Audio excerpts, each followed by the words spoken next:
다 같이 우리 인사합시다. 반갑습니다. 우리 같이 은혜 받읍시다. 우리 양미수사님 이게 뻥하고 터지네. 우리 정집사님 늦게 오셨거든. 이러다 오셨대. 얼마나 감사하고 우리 박수 한번 쳐줘 우리. 이러다가 그냥 시간을 내서 모르게 오셨나 어쩐나 너무나 감사하고 내가 부탁을 드렸더니 너무나 순종을 잘해요.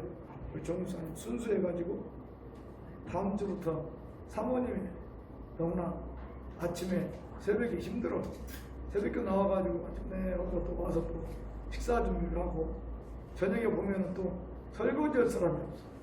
저 식사를 하고 그래서 우리 정집사님이 오늘은 어쩔 수 없고 여기다 와서 다음 주부터 우리 사모님을 1시간 전에 나와서 식사는 도와주시고 설거지도 같이 도와주시고 이렇게 약속을 하셔서 너무나 하나님께 감사를 드립니다. 우리 양예수님 얼마나 새벽에 눈물 흘기도 하고 하는지 안타까울 정도로 기도를 많이 해요. 우리 정집사님을 위해서 그동안 정집사님에게 젊은 시절 이렇게 다 하지 못한 것을 아마 하나님께 눈물로 회개하면서 우리 정집사님을 위해서 기도하실 것 같습니다. 자, 오늘은 우리가 부활주의를 최고의 날이 부활주의거든요. 근데 그 주일을 넣고 주일은 빼고 월, 화, 수, 목, 금, 토에서 6일간 이렇게 하루씩 해가지고 토요일까지 있어 9일째 지금 사순절 기간을 지내고 오늘은 사순절 중에서 둘째 주일을 맞이했습니다. 그래서 이 사순절의 목표 지점은 부활절이죠. 그래서 우리 성도들은 하나님을 믿는 모든 성도는 부활의 믿음을 다 갖고 있습니다. 예수님은 부활을 하셨고 또 그 부활의 믿음을 우리에게 허락을 하셨어요. 예수님은 나사로를 살림으로 생명의 주님, 부활을 가능하게 하는 주님, 하나님의 영광을 보여주시는 주님 나타내 주셨어요. 또 우리가 이 사순절 초반에는 항상 3월 1일은 사순절과 3.1운동 이게 신앙적으로 정신적으로 아주 연관성이 우리나라는 깊습니다. 일제 압박 때 우리 민족의 독립운동은 생명과 영광의 운동이었죠. 우리의 생명과 또 하나님의 영광을 위한 운동이었습니다. 그래서 사순절에는 성도들이 주님의 고난에 동참해서 절제하고 기도하고 이렇게 겸손해하고 겸허한 자세로 이렇게 나를 지내려고 신앙에 전념하는 자세를 갖습니다. 또한 3.1운동은 일제 탄압에서 벗어나고자 교회가 가장 먼저 앞장서서 기도하고 독립만세를 부른 역사적인 사건입니다. 그래서 우리나라를 대표해서 독립운동하신 33명의 구성을 보면 우리 기독교 그래 이승원 씨를 비롯해서 여러 목사님 중에서 33명 중에서 몇 명이냐 16명. 그리고 그 당시에 천도교가 있었는데 15명. 여러분 천도교를 잘 모르실 거예요. 천도교가 있습니다. 그래서 이 천도교 지도자들이 15명. 그 다음에 불교의 한영은 합해서 2명에서 33명이 우리나라 민족 대표가 되었던 것입니다. 근데 우리가 전제도 어제 제가 토요일날 금요일날 제가 어렸을 때 초등학교 때 우리 나이 드신 분들은 3.1운동 노래를 다 알아요. 근데 요즘 젊은이는 잘 모르더라고요. 제가 3.1운동 노래를 그 어렸을 때 초등학교 때 얼마나 격양된 마음으로 이렇게 노래를 불러서 이렇게 했는데 지금 노래를 불러보니까 그 노래가 힘이 없어. 초등학생 부르는 거 그냥 아름답게만 부르려고 하는 것 같아요. 우리는 그냥 마음에 격양돼가지고 막 김인년 3월 1일 정오 태극기 곳곳마다 이렇게 하면서 막 이렇게 힘차게 불렀는데 그 맛이 안 나더라고. 그런데 3.1운동 만세 운동이 3월 1일 날 우리나라 저 북한까지 한 번에 이렇게 많이 그날 3월 1일 날 많이 일어났냐? 저도 알았어요. 그게 아니더라고요. 한번 잘 들어보세요. 3월 1일 우리가 처음으로 운동을 시작했는데 그날에 요 똥 해가지고 3월 1일 날 3.1운동 만세를 부른 곳은 어디냐? 서울. 그 다음에 경기도 고양. 그 다음에 평안북도 우주, 평안북도 서천군, 평안남도 진남포, 평안남도 안주군, 그 다음에 평양, 함경남도 원산, 황해남도 해주. 이렇게 해서 지금 현재 남한 쪽으로는 서울하고 고향하고 두 군데밖에 없어요. 나머지는 전부 다 북한이에요. 7군데가. 그래서 총 합쳐서 그날 일어난 만세운동은 9군데밖에 안 되었습니다. 그 후에 다음날 또 다음날 이렇게 해가지고 적차적으로 남아하면서 했고, 제가 알기로는 군산에서, 익산에서도 이렇게 만세운동을 제가 벌였다는 그 독립운동 소식을 그때 제가 접한 적이 있습니다.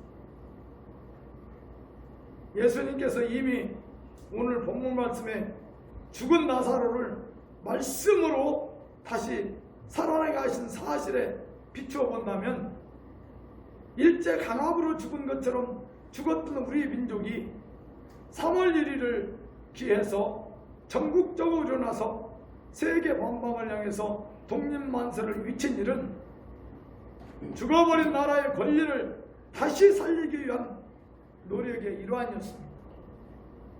예수님께서 나사로와 마르다와 마리아와 남매를 몹시 사랑하셨다고 성경에서 말씀합니다.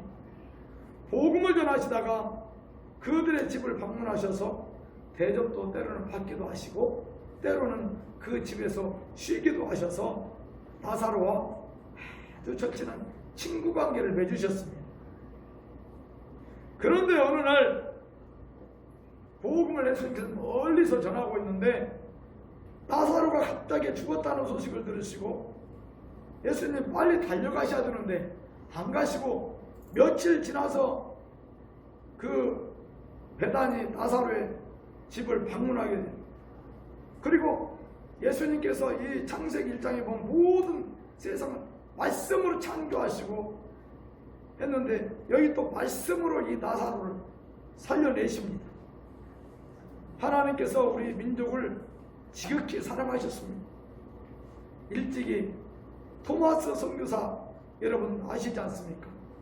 제가 주일학교 전도사를 하면서 얼마나 이 토마스 선교사, 우리 저기 권대표 장로님 저기 계시는데 우리 그때 얼마나 그 선교사에 대해서 토마스 선교사 열심히 가르치고 했는데 제가 지금도 기억이 납니다. 그래서 우리나라에 일찍이 토마스 선교사를 보내주셔서 복음을 전하게 하시고 구원의 역사를 확장하셨는데, 이분은 토마스 선교사는 영국에서 독일인가 그 목사님 아들이에요. 목사님 아들이 그 교회가 당시에는 아주 시골에 있었지만 많은 성도들이 있었는데 지금은 거의 성도들이 없다고 합니다. 오래돼서 교회도 부서져 가지고 한국에 선교단이 가가지고 그 교회를 이렇게 좀 수리를 해주는, 그리고 성도들이 거의 없는 이런 걸로 전락이 됐다고 합니다. 근데 그 젊은 나이에 26인가 아주 젊은 나이에 목베임을 당해서 죽죠. 근데 희한한 거예요. 목을 친 사람, 또 그 성경을 불태우라고 했는데 불을 안 태우고 그걸 갖다 집에다가 도배를 했어요. 그때는 그런 종이가 없으니까. 그 사람은 관 사람이죠. 관. 지금으로 말하면 관에서 행정을 보는 사람. 근데 그 사람이 그 성경을 갖다 집에다 붙여놓고 도배를 한 거예요. 그래서 항상 퇴근해가지고 집에 오면 누워서 이렇게 쳐다보면 천장에 뭐가 보여요? 말씀이 보여요. 그냥 저분이 예수를 믿어가지고 교회를 설립했다는 거 아닙니까? 그렇게 해서 교회가 설립돼가지고 이렇게 북한 지역이 굉장히 부흥하게 된 것입니다.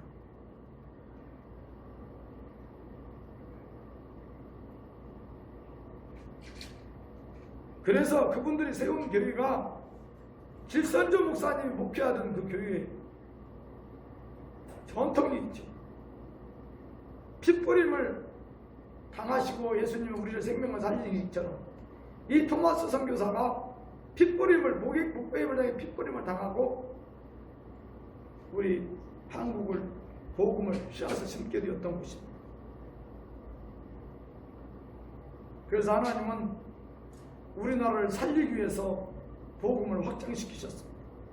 그런데 일본은 하나님의 뜻과는 정반대로 우리나라를 살리기 위해서 복음으로 하나님은 계속 복음을 살렸는데 일본 제국은 우리나라를 강제로 합방해서 주권을 빼앗아갔습니다.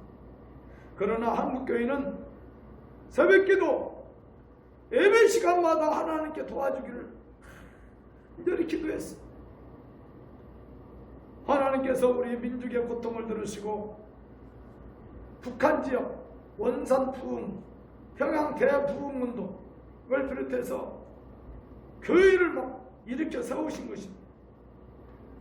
독립만세 운동 이게 앞장서게 하시고 또 나라를 세울 기틀을 허락하여 주셨는데 기독교인들이 뿌리가 깊죠.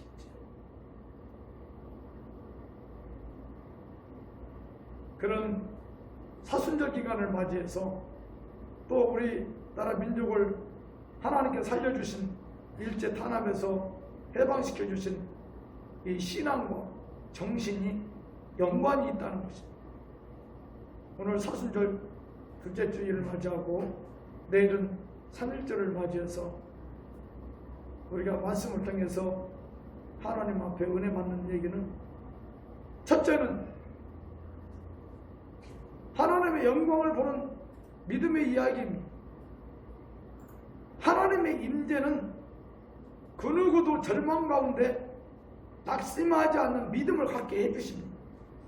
하나님께서 임재하시면 하나님의 영광을 다 체험할 수가 있어요. 이사야 선지자도 아주 나라가 멸망하겠다는 하나님의 그 메시지를 듣고 절망한 가운데 있었어요. 그런데 어디 갔느냐? 성전에 나아가서 기도했습니다. 그럴 때 이사야 선지자가 하나님 영광을 보게 되는데 이사야 6장 1절에 3절 말씀을 보면 우시야 왕이 죽던 해에 내가 본즉 주께서 높이 들린 보좌에 앉으셨는데 그의 옷자락은 성전에 가득하여 스랍들이 모시고 섰는데 각기 6날개가 있어 그 둘러는 자기의 얼굴을 가리었고 그 둘러는 자기의 발을 가리었고 그 둘러는 날며 서로 이르되 불러 이르되 거룩하다 거룩하다 거룩하다 만군의 여호와여 그의 영광이 온 땅에 충만하도다 하더라. 이 스랍들이 날개가 6개가 있다는 것은 사도 요한이 하나님 보호자 앞에 불려가서 거기에서도 그 스랍들을 볼 때에 천사의 이 날개가 6개였더라 이렇게 증언하고 있습니다. 이렇게 하나님의 영광을 체험한 이사야 선지자는 성령이 충만해서 말씀을 선포하고 있습니다. 우리도 하나님의 영광을 보기 위해서는 이사야 선지자와 같이 성전에서 살기를 기도해야 됩니다. 문제가 안 풀립니까? 성전에 나와서 막 매달리면 돼요.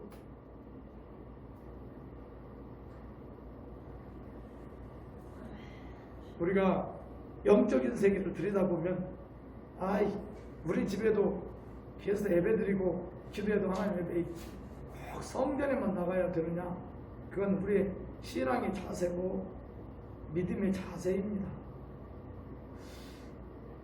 우리 성도들은 그래도 은혜가 있는 분들이니까 어디 가면 우리가 으쓱으쓱 하잖아요. 그 어디 가면 마음이 편안해요.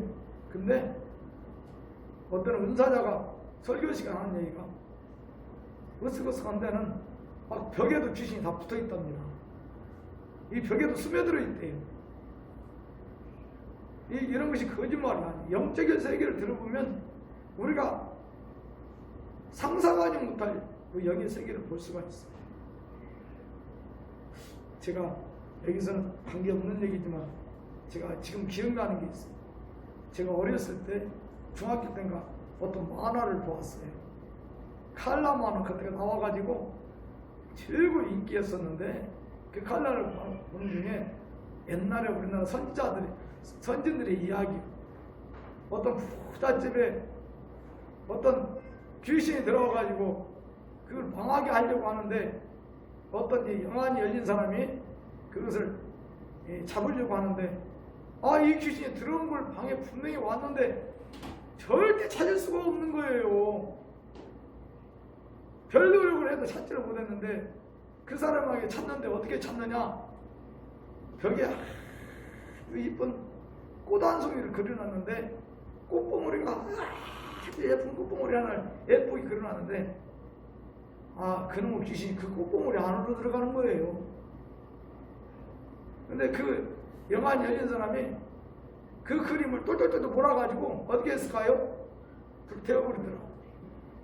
그래서 그 집안이 어떻게 저주에서 해방되는 이런 이야기를 제가 칼라만화로 제가 본 적이 있습니다. 근데 영의 세계는 경험한 만큼만 알고 이 귀신들의 세계도 마찬가지입니다. 그래서 이 거룩한 성전에는 다른 것과 틀리게 특별히 하나님께 핏값으로 세운 성전이에요. 그래서 다른 곳에서 사모하는 것도 좋지만 항상 하나님 예배드리고 기도하고 기도가 여기에 쌓여있는 이 성전에서 주님을 부르짖고 기도하는 것이 최고인 것 같습니다. 그렇기 때문에 이렇게 옛날에 선지자들도 그걸 모를까요? 성전에 나와서 기도했고 다윗도 마찬가지였다는 것입니다. 예수님께서 죽은 나사로를 살리기 전에 복음을 전할 때에 마리아나 마르다나 다른 사람들 말씀을 전할 때 내 말이 네가 믿으면 하나님의 영광을 보리라 하지 아니하였느냐 이렇게 말씀을 하십니다.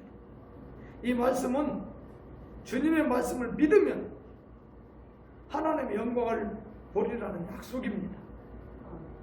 이렇게 해도 축복이 임하고 은혜가 임하는 것도 어떤 사람 바로 임하는 사람이 있는가 하면 조금 후에 하나님 받는 시간에 하나님이 원하는 시간에 주시기 때문에 각자마다 차이는 있습니다.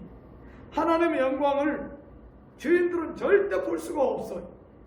하나님의 자신을 모든 죄를 회개하고 거듭나는 믿음이 있을 때만이 가능합니다.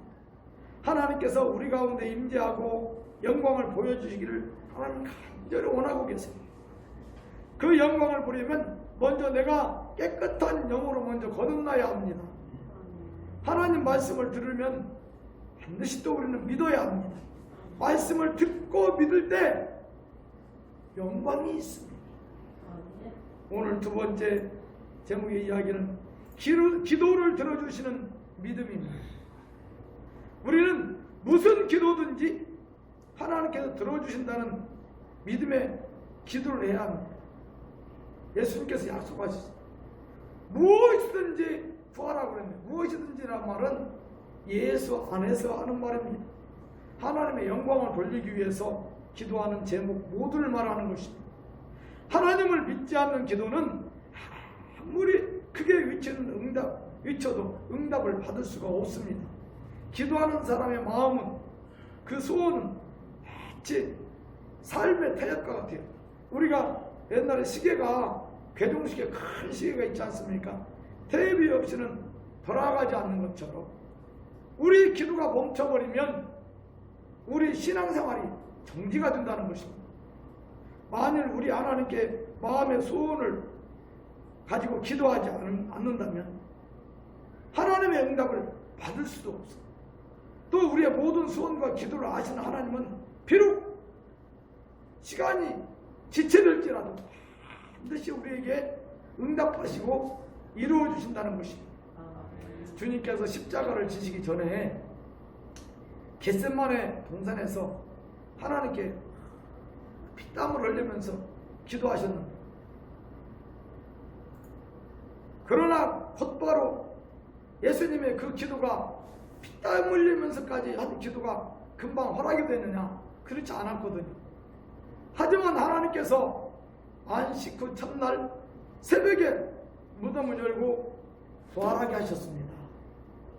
예수님께서 나사로를 살리기 전에 하나님께서 항상 내 말을 들으시는 줄을 내가 알았나이다. 그러나 이 말씀 없는 것은 둘러선 무리를 위함이니 곧 아버지께서 나를 보내신 것을 그들로 믿게 하려 함이니이다 하면서 기도를 하셨습니다. 이 기도는 예수님께서 나사로를 살리셔서 마르다와 마리아와 주변의 모든 모인 사람들이 믿음을 갖게 하시려고 하는 예수님의 뜻이었습니다. 기도는 믿음에서부터 출발합니다. 그 믿음은 하나님의 생각에 불가능한 것을 하나님이 다 이루어 주신다는 믿음입니다. 믿음이 없으면, 이 믿음이 없는 기도는 기도가 아니라고 볼 수 있어요. 어떤 기도든지 하나님을 믿고 간구하면 반드시 하나님께서 응답해 주십니다. 우리는 시간을 가지고 인내하면서 끝까지 실망하지 말고 이루어 주시는, 나의 기도를 들으시는 주님을 신뢰하고 나아가야 됩니다. 예수님께서 믿음의 기도를 들으시고 놀라운 기적도 우리가 체험할 수 있도록 영광을 보여주십니다. 세 번째는 예수님의 말씀을 믿는 믿음의 이야기입니다. 우리는 교회에 다니기 때문에 예배 시간마다 하나님의 말씀을 들을 수밖에 없습니다. 그런데 진정으로 하나님의 말씀을 경청하는 성도가 있는가 하면 그저 목사의 말로 취급하고 건성으로 듣는 교인도 있다는 것입니다. 물론 설교는 누가 하냐? 목사, 즉 사람이 하지요. 그러나 성도는 하나님께서 목사의 말을 통해서 하나님께서 말씀하신다는 사실을 반드시 잊지 말아야 합니다.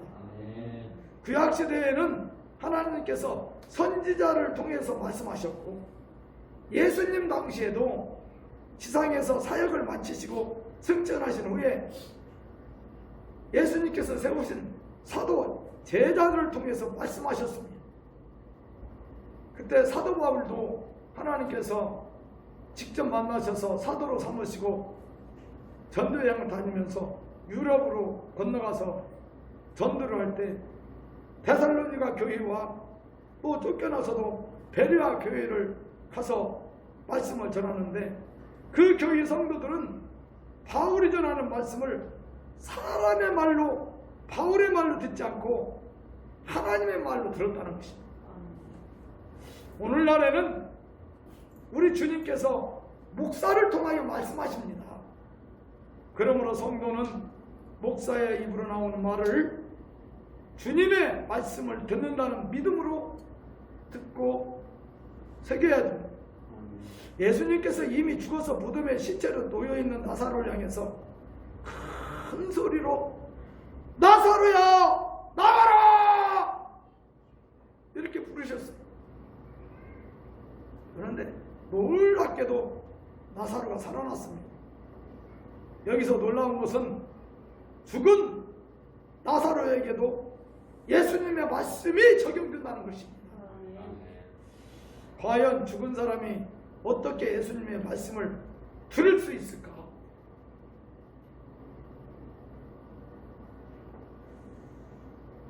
열왕기 21장 거기에서도 보면요, 엘리사는 엘리야의 능력을 열갑절 행한 사람 중에 하나입니다. 근데 엘리사가 죽었어요. 엘리사 무덤에다 맨날 이 이스라엘은 무덤에 나사로와 같이 어떤 이렇게 구멍을 파가지고 무덤을 거기다 넣어놓거든요. 근데 엘리사가 죽어서 뼈만 남았는데 이스라엘이 엘리사가 죽으니까 외국 그 모압이나 이런 사람들, 아온 사람들 막 침략해서 노략질을 하는 거예요. 그런데 어떤 사람이 소상이 나가지고 시체를 가지고 지금 무덤으로 가는 도중에 이놈들이, 악당들이, 그놈들이, 도둑놈들이, 그놈들이 막 있으면 있는 대로 사람을 잡아가니까 막 쫓아오니까 시체고 장사고 뭔 필요가 있어요. 다 살아야지. 그러니까 그 시체를 갖다가 어디다 던져버리냐. 지나가보면 그 엘리사 굴이 있거든요. 갖다 던져버렸어요. 거기다가 그거 주랭랑을 다 친 거예요. 그랬더니 그 죽은 사람이 어떻게 했어요? 살아나버렸어요.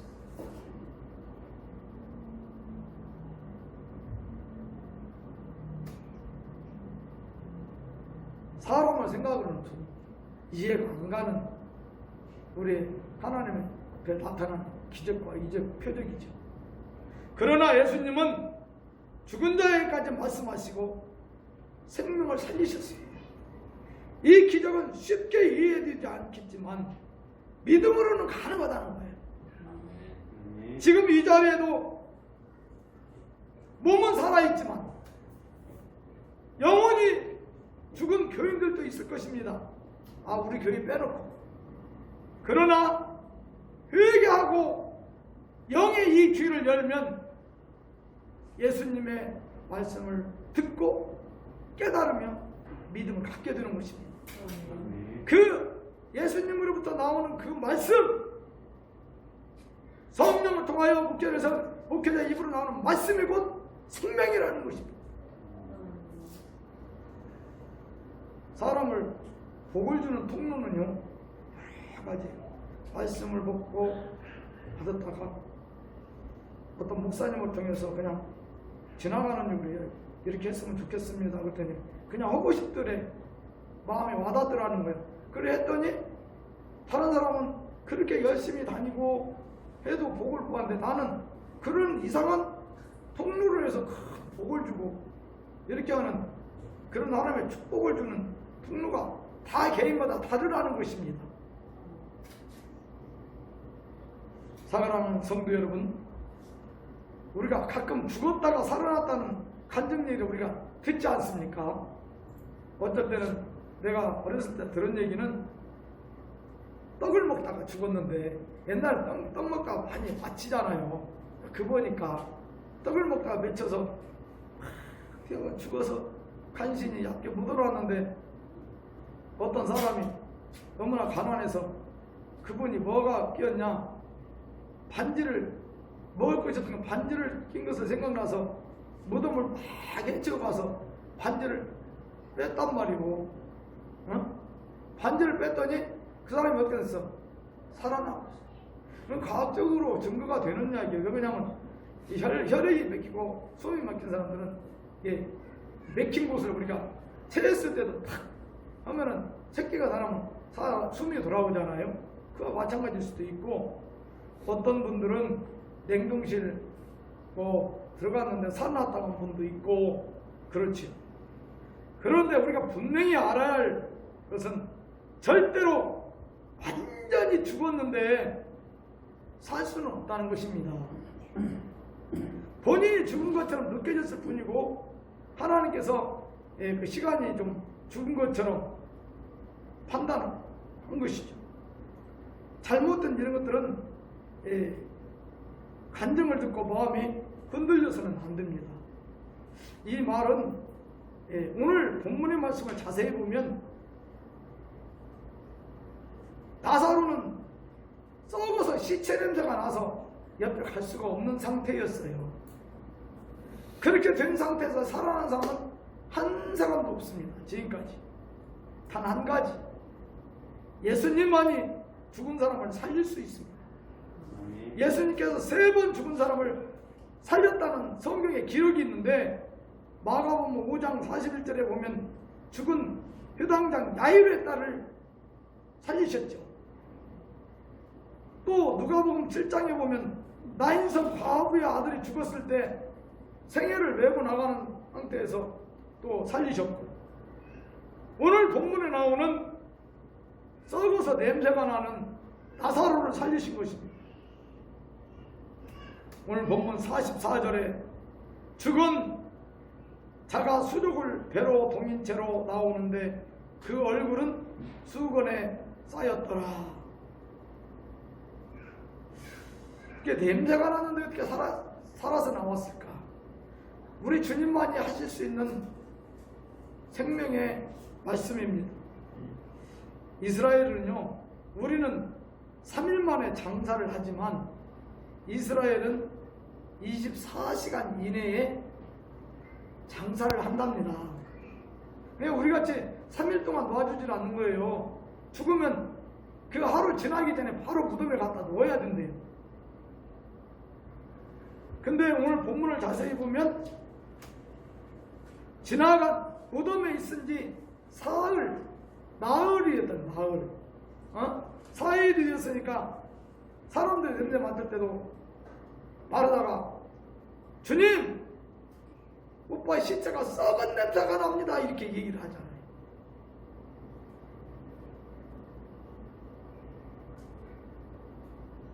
예수님께서 나사로를 부르니까 그가 배로 수족을 배로 동인채로 걸어 나올 때 예수님께서 죽은 나사로가 살아나서 무덤에 나오니까 부르고 다니게 하라고 말씀하셨어요. 이를 지켜보던 사람들은 숨이 꽉 막힐 때 됐죠. 야, 우리가 어서 듣기는 들었는데 세상에 이렇게 썩은 냄새가 나는 사람을 살려서 이렇게 나오다니 기가 막힌 놈들 아닙니까? 말로만 듣던 죽은 사람의 부활을 직접 눈으로 하나님의 영광을 경험하게 된 것입니다. 이 사람은, 이 본 사람들은요, 누구 때문에 그랬어요? 마리아와 마르다 믿음 때문에 그렇습니다. 만약에 오빠가 죽었다고 이미 냄새가 나는데 갈 것도 없어, 예수님이 오셨는데 살리겠어? 나중에 예수님이 재림하실 때 다시 살아나겠지, 이렇게 하고 예수님께 연락을 안 했더라면 어떻게 하겠어요? 예수님 오시지 않았어요. 나중에 와서도 하나님께서 아마 주님께서 살리셨을 줄 저는 믿습니다. 정신을 차리고 있던 사람들의 입에서 이야 하는 탄성과 함께 오, 정말 이럴 수가 있냐, 이렇게 하면서 그런 탄성이 나왔을 것입니다. 그리고 막 발로 땅을 부르면서 박수도 치면서 야, 이게 뭔 일이냐 막 하면서 이런 놀라운 사건들을 경험하게 됐을 것입니다. 이미 주님께서 나는 부활이요, 이 말씀 한번 우리 읽읍시다. 25절 26절 시작. 나는 부활이요 생명이니 나를 믿는 자는 죽어도 살겠고 무릇 살아서 나를 믿는 자는 영원히 죽지 아니하리니 이것을 네가 믿느냐? 아멘.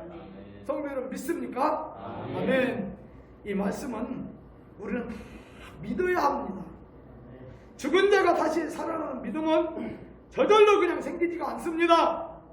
철저한 믿음과 올바른 신앙생활을 해야 돼요. 우리는 믿는다 하면서도 의심을 많이 하죠. 저도 의심할 때가 있는데요. 하지만 우리 예수님의 말씀과 성경의 증거를 믿는 자들에게는 부활하신 우리 예수님의 능력이 우리 안에 임하여 있다는 것을 반드시 알아야 합니다. 그리고 부활의 능력을 믿어야 합니다. 사도 요한이 이 요한복음을 다 쓰고 마지막에 한 말씀이 있어요. 그 말씀이 요한복음 20장 31절 말씀인데 뭐라고 말씀하셨느냐? 오직 이 요한복음을 쓴 것은 이 말이요. 기록하면 너희로 예수께서 하나님의 아들 그리스도이심을 믿게 하려 함이요. 또 너희로 믿고 그 이름을 힘입어 생명을 얻게 하려 함이니라. 이렇게 말씀했어요. 그 말씀이 곧 생명이므로 생명이 말씀을 얻게 한다는 말씀이에요. 말씀이 생명을 얻게 하는 거예요. 사랑하는 우리 수산교회 성도들은 전지전능하신 창조주 하나님, 우리를 구원하신 은혜의 하나님, 살아계신 하나님, 우리 주 예수 그리스도의 부활의 능력이 우리 모든 성도들 믿음에 전부 다 임해서 다시 살아나는 믿음, 다시 살아나는 믿음, 우리가 다시 살아날 때 이 나라도 다시 살아날 줄로 믿습니다. 아멘. 그래서 사순절 기간에 우리 성도들 다시 살아나고 또 3.1절을 맞이해서 우리 자손들과 자녀들과 후손들이 다시 살아나는 믿음의 민족이 되기를 예수님의 이름으로 간절히 축원드립니다. 기도하겠습니다. 하나님